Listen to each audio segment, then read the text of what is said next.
Here we are.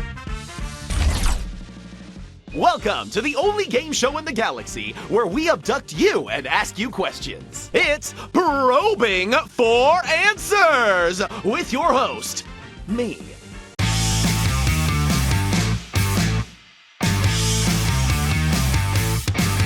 Hey button pushers, Nick here, and today we are going to be taking a look at Citizens of Space for the Xbox One.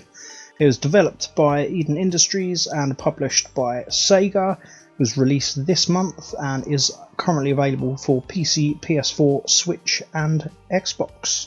As always, the review is up on the website and the link for that is in the description below. Subscribe to the channel for more gaming videos, but for now, let's get to it.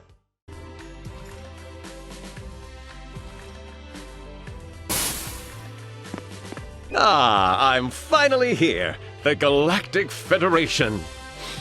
Oh, smell that sweet interplanetary diplomacy.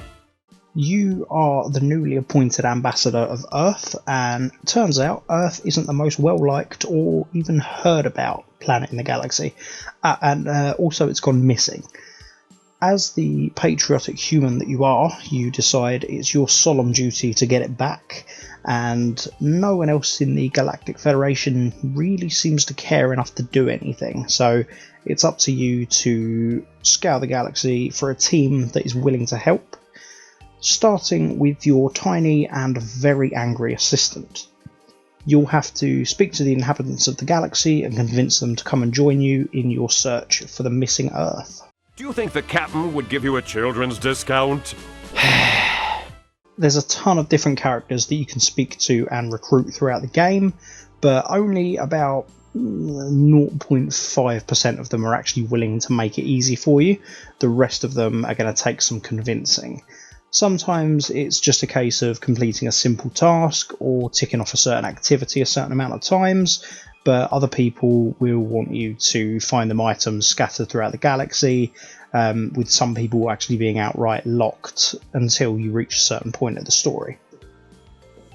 You can keep track of all the potential recruits that you've spoken to in your agenda, and this will also remind you about what it is you need to do to actually win them over.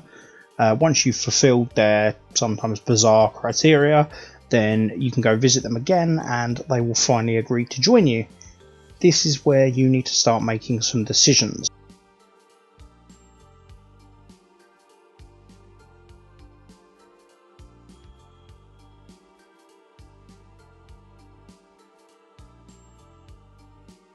Each character falls into 3 different categories, as battle citizens, partner citizens and summon citizens.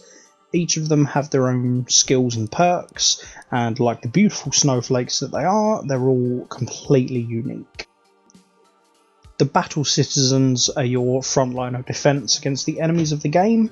You can mix and match between your roster of different battle citizens once you've actually built a roster, and you get to decide which 3 will be the first out in a fight. Thankfully, you can pull one back and replace them with another one with the press of a button. I'll go into the combat more in a little bit. The partner citizens serve 2 purposes. They can be assigned to a battle citizen, which will alter some of their stats for the duration of the time they're partnered, but they can also be used to change some of the game settings. The assistant, for example, has the ability to change how often random combat happens. The higher his rank is, the more of a percentage chance he can make. This works 2 ways. If you want an easier ride, then you can reduce the percentage chance, but if you want more of a challenge, then you can jack the percentage up to ridiculous levels. The summon citizens are like the partners in that they serve multiple purposes. They can be used to help you navigate the world by moving or destroying certain obstacles that are blocking your way, but you can also call on them in battle to throw out massively powerful and absurdly weird attacks.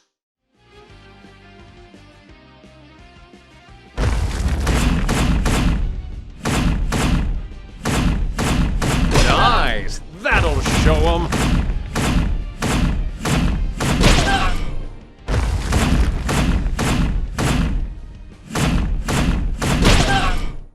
As you play through the game, there are multiple different types of combat that you're going to come up against, 4 to be specific. There are actual story or context related fights that you'll be thrown into, random encounters that happen in certain areas of the game, boss or bounty fights, and spaceship battles. The majority of them play out in a similar sort of way, just with differing stakes. We'll have to fight our way through. Shall I attempt a landing? Let's see what this ship can do! For Earth! For the context-driven combat and the boss fights, you'll know they're coming because you will have put yourself in the position by either going near or speaking to someone that you know is hostile. The random encounters happen in areas where there are a lot of enemies, and you can kind of gauge when this is coming by the radar that's in the bottom right hand of the screen. It will start off slowly flashing green, but as you progress it will start getting faster and redder, and as soon as it starts going red you know that you're about to be thrown into a fight. There's 2 main differences between these types of fights. With the story related fights, you are stuck with them until you see it through, and then when you've won, then that's it. Whereas with the random encounters, you have the chance to flee from the fight if you're really not feeling up to it, although that's not a guarantee, you can be stopped from doing that. And then once you've won, you can either choose to end the encounter there and move on, or you can choose to escalate to the next fight straight away, which will give you a higher number of enemies to overcome, but in return it will give you an XP boost. There's 9 levels to this, with each one having a different wave of enemies, but the further you do, the higher the XP boost. So it's a great way to grind for XP or just earn a bunch of extra cash, which is always a good thing. The space battles are triggered when you try and fly to a certain planet. You'll need to get past some enemy ships in order to actually land. Phew!